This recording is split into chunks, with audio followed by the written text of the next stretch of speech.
Hey, everybody. Welcome to ServoQuest. I got a quick question for you, quick favor to ask, and it's real simple. Take a look at this short video, me spinning around, twirly, twirly, and give me a guess. What do you think I weigh? Oh, come on. It's easy. Just tell the truth, and I'm going to give you some hints. I am 6'4". I am 38 years old. I have a medium build, wider shoulders than my waist, and I carry it pretty even. Most of my weight is in my stomach. Now, most people can look at me and say, all right, well, you weigh 220, you weigh 230. And I can tell you that I can bench my weight, whatever that's good for, uh, and did so earlier today. That's why I know it. I'm also going to tell you that I don't have any injuries. Nothing hurts, nothing's out of place, everything still works. So the correct answer is 261 pounds.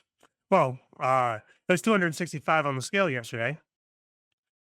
But the main point is that I can still do everything. I can still bend forward. I have great mobility. I have great flexibility. And that right there is one of the biggest traps I've ever been in. The key to my exercise program is this one simple truth. I hate my body. What? Do you understand that the second you look in the mirror and you're happy with what you see, baby, you just lost the battle? You should give speeches to teenage girls. You see, when most people live their lives, they don't make any changes until something breaks, whether that be their relationships, their knees, their ankles. Maybe you go to the doctor and the doctor tells you something scary, like you got diabetes, and you're going to have to test yourself every day for the rest of your life. Make sure your blood sugar isn't too high or too low. Well, I'm lucky because I'm not there yet. And that is exactly what has kept me comfortable. When nothing hurts, when you still look halfway decent-ish in a fitted shirt, when your frame just kind of absorbs the weight and somebody can look at you from a little ways away and just go, he's just a tall, lanky dude. Uh, you sit down with the attitude of, oh, hey, I'll deal with it later. I'm a big dude. I'm supposed to be heavy. And you can run that script in your mind or out loud for years. I know I have. But the main thing that's keeping me comfortable throughout all this time is, you see, I know I've done it before. My mid 20s, I used to fast whenever I got a little bit too high on the scale, and it was easy. I could sit at 220 pounds and be told that a buddy was having a wedding in a few weeks, fast for a couple of days and be fine. I could get invited by a woman to go to a pool party or to go on an impromptu vacation. And it was just like, hey, all right, you give me 4 days to dry fast. I will be ready to go. And I am not going to annoy you with how I look. And even if I didn't quite get down to the 5% body fat to 4% body fat each time, when you look good in a shirt, when you look good and fitted clothing, it just kind of works itself out. And if I'm being honest, half the time it wasn't even intentional. You go out for a weekend, you drank too much, and you would just go, hey, I feel like dog crap, and I'm not going to eat for the next day or two. And before you know it, it's been 2 or 3 days before you've been able to eat, and you just ended up dropping all that extra weight. 3 days, 2 pounds a day, that's 6 pounds off your frame. My absolute favorite days to do this is 2 or 3 days before Thanksgiving. You sit down, you fast before Thanksgiving, and then when the turkey hits the table, my God, you can gorge. And I'll tell you one thing, Grandma was never unhappy with how much food I took. But you see, the bill always comes due. And for some people, it comes due when they're in their 20s. Some people, it comes due in their 30s.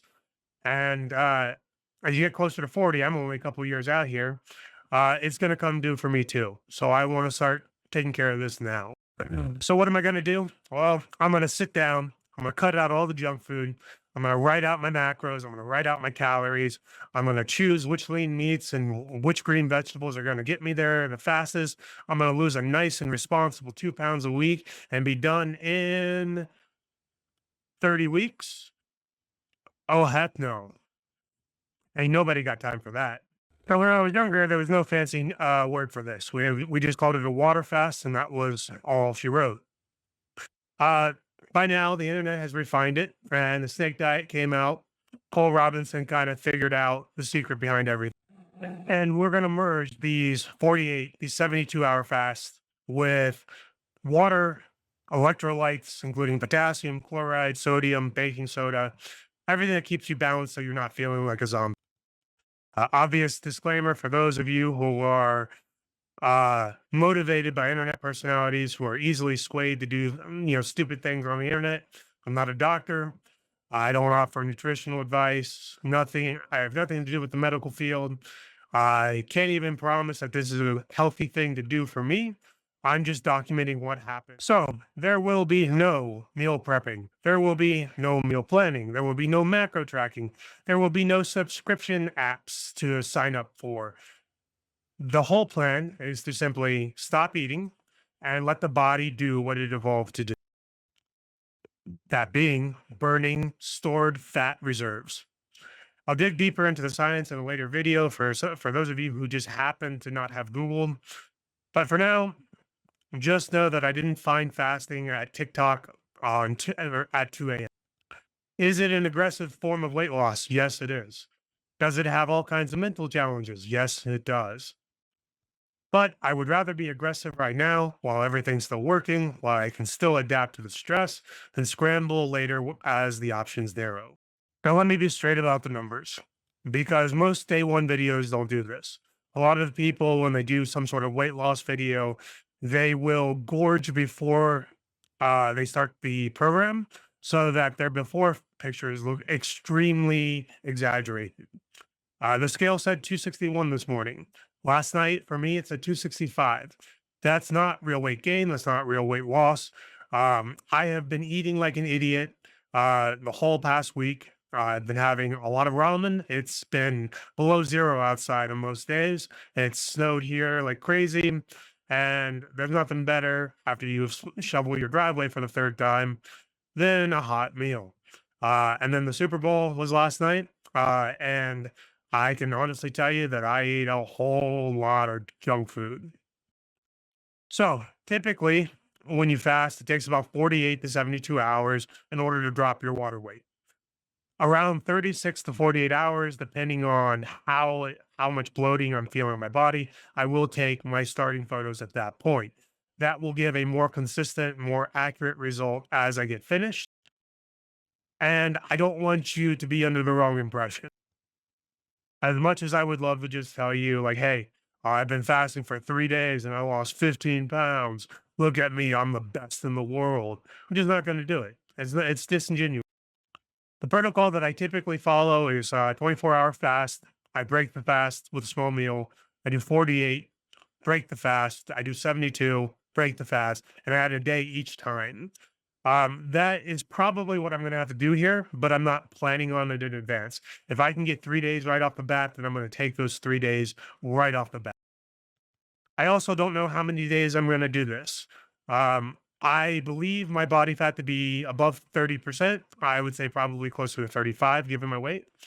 I will give you the readout on the watch, knowing that it is inaccurate, usually off by 2 or 3% each time you test. My last meal here is going to be in about an hour. I am planning to have an egg white omelet. I find that the last meal before your fast should always be either high protein or high fat. I found the worst way to start a fast is with your last meal being hot carb heavy. The only thing that I promise to bring you is honesty over optics. I don't care how good or bad it looks. I'm going to bring it to you. I'm not going to preach at you about the right path, the wrong path, what path you should be taking, whether you should do fasting, whether you should avoid it. That's for you to decide. It's your own responsibility. You accept your own consequences. And the third thing is, if for any reason I start to feel bad, for any reason I start to feel like I can't do it anymore, then I'm just going to end it. If I'm feeling really bad, I'm going to go see a doctor right away. And that's just what I have to do. So here's what ServoQuest looks like going forward. I'm going to make one video a day, or at least try to do one video a day. I'm going to do weekly videos that are a little bit longer, showing the day 1, the day 7, the day 14, day 21, whatever.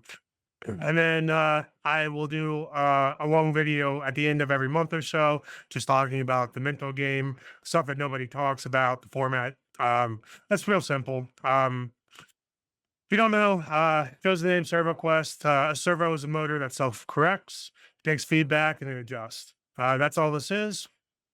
Um, and if your body's been giving you feedback for years and you haven't made the change yet, make sure you get on top of that, please.